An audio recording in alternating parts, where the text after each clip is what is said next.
mana titik tidak masuk akalnya? Di mana titik tidak masuk akalnya? Aksara film maksudnya. Bapak kamu udah miskin. Hai guys, kali ini kita akan melanjutkan kisah dari Reno si bocil bisu, yang dimana pada episode inilah Reno tercipta bersama kembarannya bernama Reni dan tentunya ya Kismin. Asi ibu gak cukup untuk kalian berdua. Pintu berkah mana ada MC kaya? Oke, tanpa berbacot lebih lama lagi, mari kita gaskan.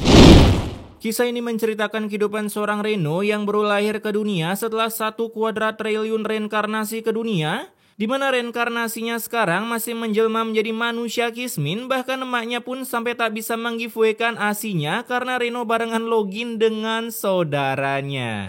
Kalau saja bapak kalian belum meninggal beberapa bulan lalu, ibu tahu kalian lapar.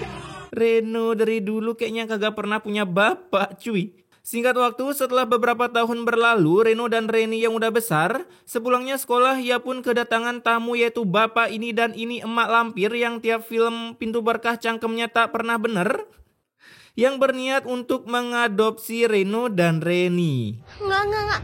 Ibu. Bu. Adik gak mau. Awalnya Reno pun menolak karena takut nanti ujung-ujungnya dijadikan tukang penjual tisu mage keliling di lampu merah.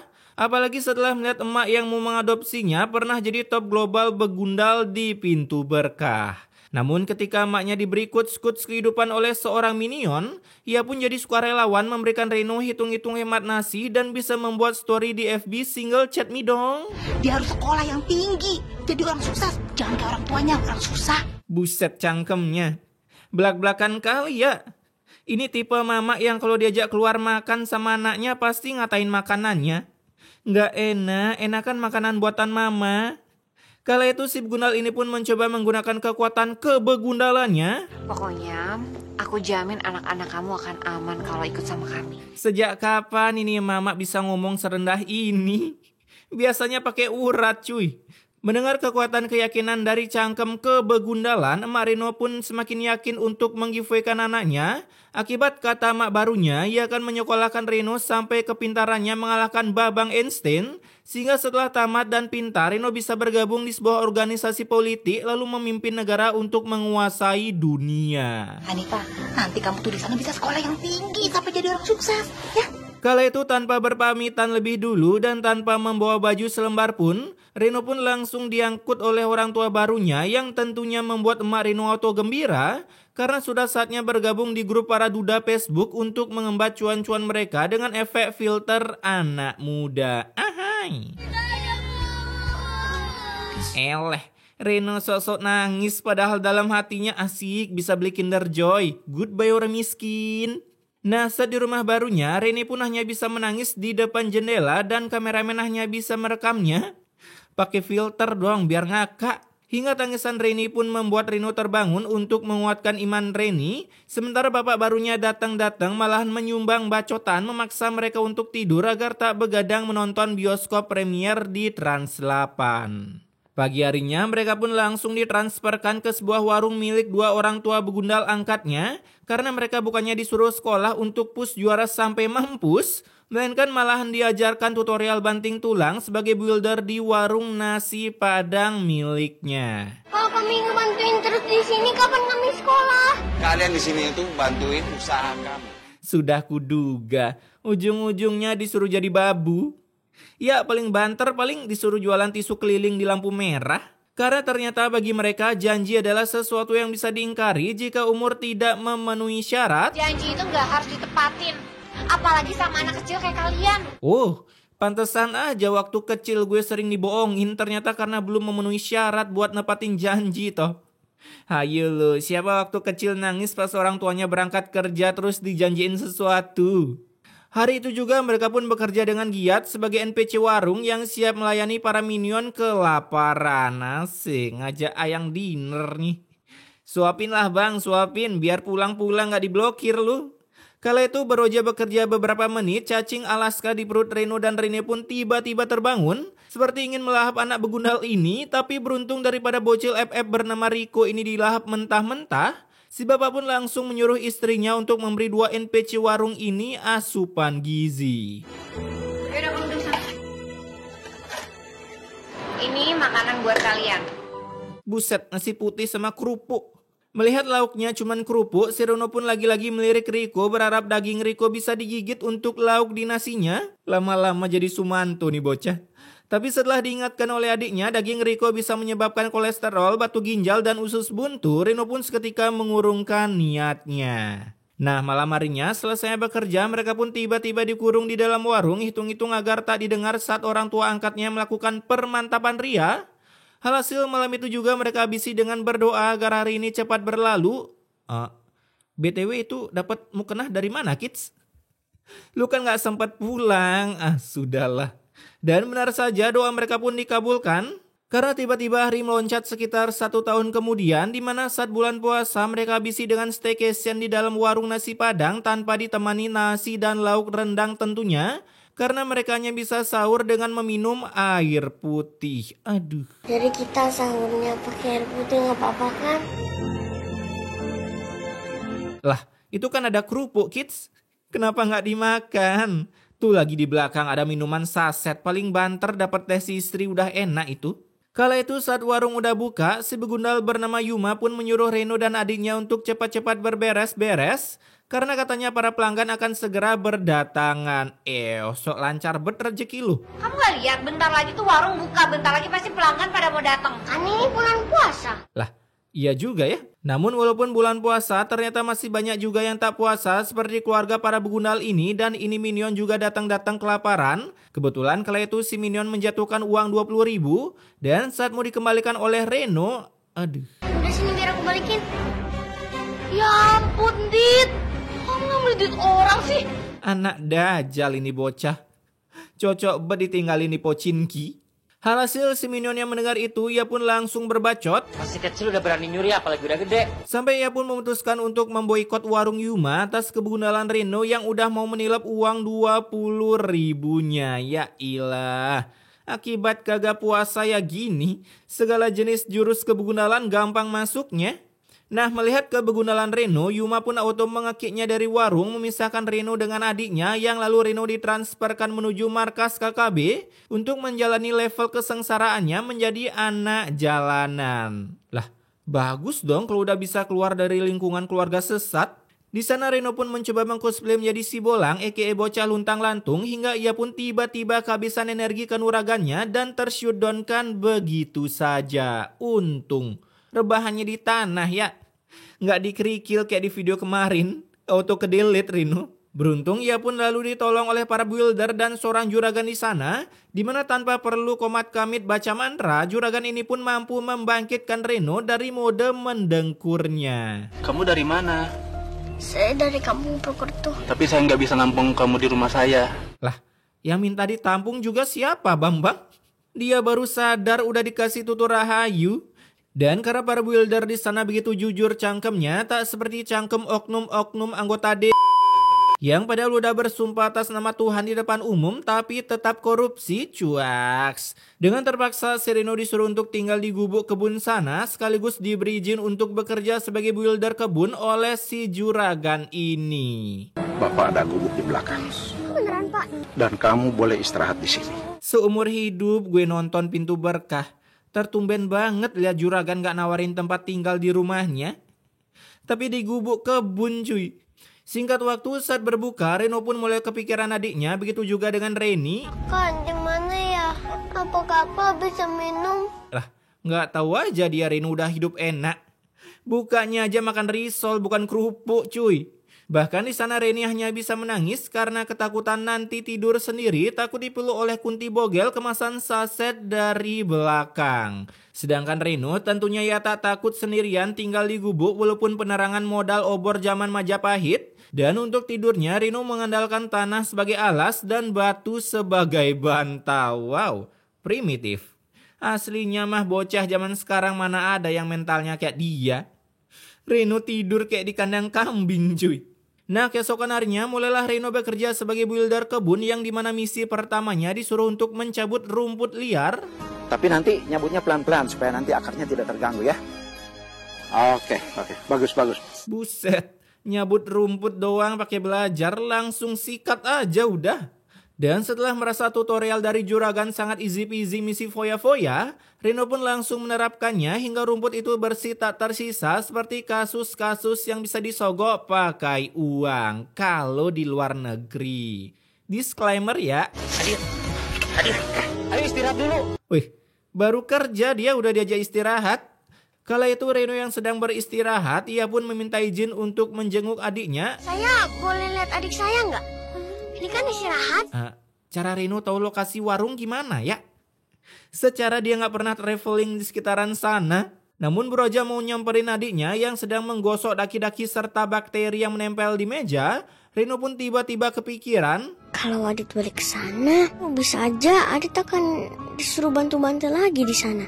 Alhasil ia pun mengurungkan niatnya dan lebih memilih meminta selembar kertas untuk memberi pesan ke adiknya bahwa Reno belum juga kedelete dari dunia dan menyuruhnya untuk menunggu beberapa tahun kemudian untuk mencoblos Reno yang katanya ingin nyalek. Hanifah, kamu nggak usah khawatirin kakak. Kamu bertahan aja di situ ya. Aneh ya, itu adik di depan mata kenapa nggak dipanggil aja kabur dari sana? Malah dada-dada ke kameramen. Setelah memberi surat untuk adiknya, Reno yang kembali bekerja, ia pun berhasil dilacak oleh begundal bapak angkatnya dengan menggunakan indera penciuman Akamarunya. Kamaru. Tapi walaupun udah ketahuan, si Reno tetap dibiarkan tinggal di sana daripada tinggal di warung yang hanya bisa menghabiskan nasi di rice cooker. 1 minggu kemudian, Reni yang kerja di warung nasi Padang, ia pun mulai diupahi seharga Rp5.000. Buset dah. Kapan kayanya kalau kayak gitu? Sedangkan Reno ya sudah bisa menghasilkan banyak cuan dengan menabung di sebuah bambu. Ini Reno belajar hidup primitif di mana sih? Setelah merasa uangnya cukup, besoknya Reno pun mulai berpamitan karena ia mau mudik. Bahkan ia mendapatkan oleh-oleh khas Mangga 2 berupa baju untuk lebaran dan juga selembar cuan untuk top up diamond. Nah, saat malam tiba, Reno pun mendatangi adiknya yang padahal baru aja menutup toko, di mana mereka pun buru-buru untuk pergi dari sana. Tapi saat sampai di terminal, ternyata tiketnya udah sold out akibat udah diborong oleh salah satu influencer untuk membuat konten bagi-bagi sedekahnya. Acuaks. Singkat waktu, saat pagi tiba, para begundal yang kembali ke warung, ia pun terbagongkan karena Reni tiba-tiba menghilang dari line. Alhasil tanpa banyak cincong, mereka pun langsung mendatangi tempat kerja Reno dan berhasil mendapatkan info bahwa Reno sedang healing kembali ke kampungnya. Adit sudah pergi. Katanya dia mau pulang kampung. Kalian harus menjaga dan membimbing dia, bukan memanfaatkan tenaganya saja. Niat mau bawa balik anak malah dapat tutur rahayu.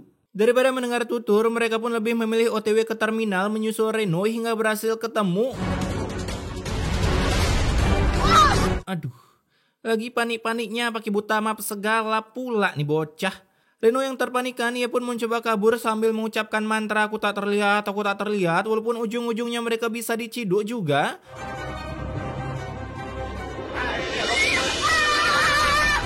Namun penangkapan Reno harus dihentikan setelah mendengar kabar bahwa Riko mengalami penyenggolan dong saat mau menyeberang. Untung Riko geblek yang bisa nyebrang kan. Jadi bisa isu pengalihan.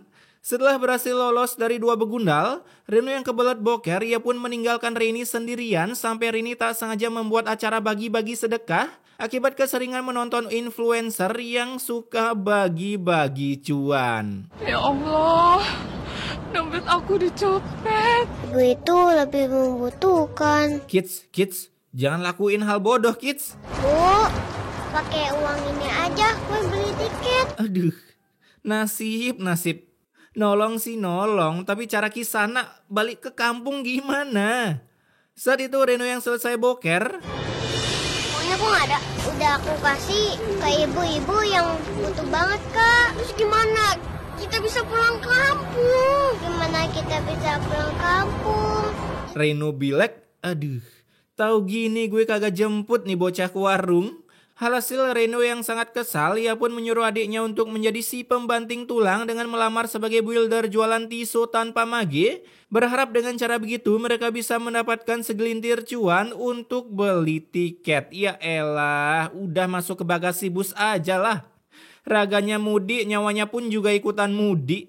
Namun saat selesai berjualan, datanglah preman mental Bebela ke sana untuk menilep cuan Reno dan Reni sehingga segala pembanting tulangan mereka pun harus sia-sia. Nah, malam itu juga mereka pun terpaksa harus tinggal di terminal dan tak lupa menggibe pahalanya bareng-bareng, di mana saat selesai sholat, Reni pun tiba-tiba menangis histeris seperti bocah yang lagi nonton Cocomelon malah diganti hingga mendatangkan perhatian seorang minion. Kita kangen. Kalau kalian mau, kalian bisa ikut lah. Widih, tahu gitu dari tadi nangis aja ya? Buang-buang waktu aja pakai kerja segala. Hari itu juga mereka pun langsung cus OTW ke kampung dengan menumpangi carry spek turbo hasil modifan bapak ini sambil menceritakan kisah hidupnya yang begitu membanting tulangkan mengalahkan para pengamen di lampu merah yang belum nyanyi udah minta sedekah. Kalian kenapa bisa terpisah sama ibu? Karena ibu nggak bisa bayarin kami sekolah. Kemudian di sisi lain, dua begundal ini pun dikabarkan kalau warungnya sedang kedatangan skill satu valir yang membuat mereka auto terpanikan. Dan saat sampai di warung, aduh. Please lah, apinya di dalam itu bapak-bapak bawa ember nyiramnya di luar. Gunanya buat apa? Ini gara-gara kompor Pak, nggak dimatiin. Kamu kenapa bisa ceroboh begitu sih? Aduh. Nih lagi, udah tahu warung kebakaran.